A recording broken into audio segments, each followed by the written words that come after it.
अक्कलकोट महाराष्ट्राच्या सोलापूर जिल्ह्यात वसलेलं एक छोटंसं शहर, ज्याला समृद्ध आध्यात्मिक आणि ऐतिहासिक वारसा आहे. इथेच अक्कलकोट स्वामी म्हणून ओळखले जाणारे श्री स्वामी समर्थ यांच्या पवित्र अस्तित्वाचा अनुभव आजही येतो. एक भविष्यवेधी प्रकल्प, अनुभूती.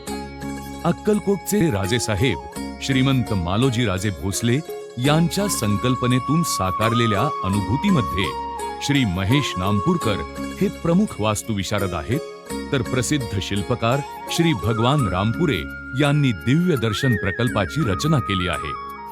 55 एकरांवर उदयास येत असलेली ही आध्यात्मिक संकल्पना श्री स्वामी समर्थांची प्रसिद्ध अशी विश्रांती मुद्रा आहे, ज्यामध्ये मस्तक हे निवासी भागाचे, मस्तकाखालील हात हॉस्पिटलचे, हृदय दिव्य दर्शनाचे, नाभी ब्रह्माचे, जठर अर्थात पोट रिसॉर्टचे आणि गुडघे आणि पाय स्थिरतेचे प्रतिनिधित्व करतात. एकंदरीत इथल्या निवासाचा अनुभव श्री स्वामी समर्थांच्या "भिऊ नकोस, मी तुझ्या पाठीशी आहे" आणि "हम गया नहीं, जिंदा है" या उक्तींची आठवण करून देतो. ब्रह्मस्थानासोबतच प्रकल्पाचा आराखडा एकूण 6 भागात विभागला गेला आहे. दृष्टांत, सेवाग्राम, दिव्यदर्शन, आतिथ्य, स्पंदन आणि कुंजरबन. ब्रह्मस्थान हे प्रस्तावित प्रकल्पाच्या आरेखनाला परिपूर्ण आणि चपखल अर्थ प्रदान करते.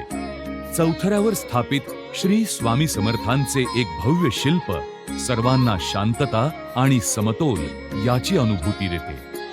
दृष्टांत येथील निवासाचा अनुभव अभ्यागतांना तेथील आभेशी जोडतो. यजमान आणि अतिथींसाठी एक नाविन्यपूर्ण निवासस्थान, जे आध्यात्मिक जीवनाचे परिपूर्ण दर्शन घडवेल आणि विशुद्ध जीवन जगण्याची दृष्टी देईल. विश्राम ही 500 कार, 5 बस आणि अग्निशमन यंत्रणा उभी करण्यासाठी वृक्षाच्छादित जागा असेल. कॅन्टीन आणि इतर सुविधांमुळे हे ठिकाण सर्व भक्तांसाठी सुनियोजित विश्रांती स्थान असेल. सेवाग्राम नावाप्रमाणेच सेवेच्या माध्यमातून या ठिकाणाची सामाजिक बांधिलकी उद्धृत करते. मानवतेचे मंदिर असलेले सेवाग्राम अक्कलकोट वासियांच्या सेवेसाठी प्रस्तावित आहे. विश्रांती पर्यटकांना अक्कलकोटच्या इतिहासाची परिपूर्ण माहिती देईल. अक्कलकोटच्या राजघराण्याच्या इतिहासाचीही झलक यातून मिळणार आहे. हे शाही निवासस्थान या अनुभूती नामक विश्वाला समृद्धी आणि ऐश्वर्य बहाल करेल. दिव्य दर्शन याचा उद्देश वर्तमान समजून घेण्यासाठी भूतकाळाचे महत्त्व अधोरेखित करणे हा आहे. श्री भगवान रामपुरे यांच्या शिल्पकलेतून साकारलेल्या दिव्यदर्शन मधील दिव्य गुंफा आणि दगडावरील कोरीव काम येणाऱ्या प्रत्येक भक्ताला श्री स्वामी समर्थांची कथा सांगेल. येथील प्रत्येक शिल्प एक निराळा अनुभव देईल. आतिथ्य इथे प्रत्येक भावनेचं रूपांतर हर्षोल्हासात होईल. 18 वैशिष्ट्यपूर्ण खोल्यांचं हे रिसॉर्ट अतिथींना मनःशांती आणि आनंदासोबतच अध्यात्माच्या अनुनादात घेऊन जाईल.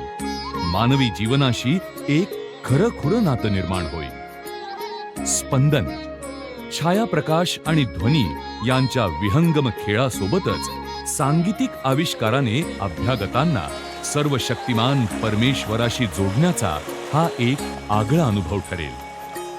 प्रसादम या ठिकाणी येणारा प्रत्येक भाविक किंवा पाहुणा सभोवतालच्या ऊर्जेच्या अस्तित्वाने थक्क होईल. पायऱ्यांच्या रचनेने सजलेल्या फूडकोर्टमध्ये भव्य जलाशय आणि उत्तुंग शिल्प यांच्या सान्निध्यात सात्विक प्रसाद मिळेल. कुंजरबन हे शाही हत्तीचे निवासस्थान असेल. कुंजरबन हे राजघराण्यातील या विशाल सदस्यासाठी एक परिपूर्ण आवास असेल. संपूर्ण प्रकल्पात मुख्यतः मातकट रंग वापरले जातील, जे वाडा शैलीतील वास्तुकलेच्या पारंपरिक मूल्यांचा आणि घटकांचा आदर करतात. या आध्यात्मिक ठिकाणाच्या प्रकाश योजनेसाठी विचारपूर्वक विशेष काळजी घेतली जाईल.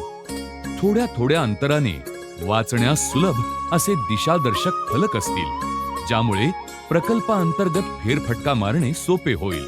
तसेच प्रकल्पाच्या भव्यतेकडे बघण्याची दृष्टी मिळेल. पारंपरिक वृक्ष आणि फुलझाडांची घनदाट उपवने दर्शनाच्या अनुभवात महत्वाची भूमिका बजावतील. तज्ञ कलाकार आणि अनुभवी कारागिरांनी साकारलेलं हे ठिकाण धार्मिक पर्यटनासाठी नक्कीच भारतातील सर्वात सुंदर आणि लोकप्रिय ठिकाण म्हणून उदयास येईल.